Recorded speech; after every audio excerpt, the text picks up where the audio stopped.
What's up, y'all? It's your boy Black Socrates from Mental Dialogue, where all I ask is that you think.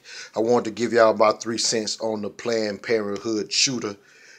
This situation basically magnifies and basically proves the point I've been making the entire time when I've talked about what's going on with the police over policing and having situations of police brutality, and especially those that have led to death. This situation proves a point that I've been trying to make, and hopefully this will be the last time I have to make this point, because now it should be clearly understood. I've always said this. The police clearly have procedures in which they're trained in how to apprehend a suspect, and if the Planned Parenthood situation doesn't prove it more than anything, this man had killed and shot cops, and the police still acted within procedures that they're already trained to do to bring this man in alive.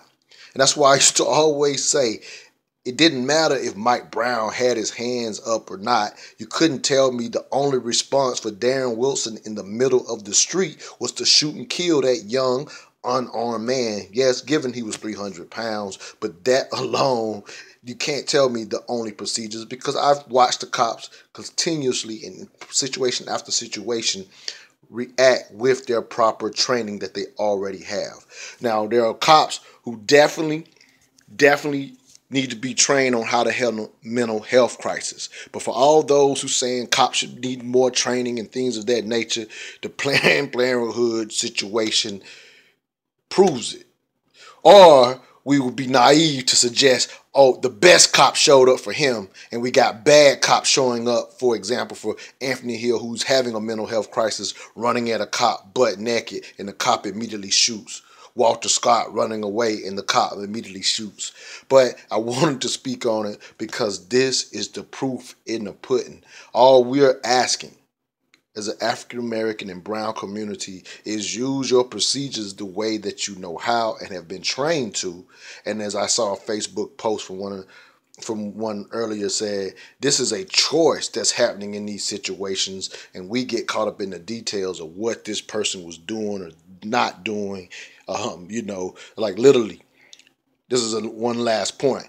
Like the Sandra Bland situation, obviously, maybe it was suicide. But the thing that I've never, ever got out of my mind is the moment that the cop immediately pulled the gun on her at the point, whether she should have been acting right or acquiescing. As I always say in that situation, as black people, the reality is we must acquiesce in order to ensure that we come home.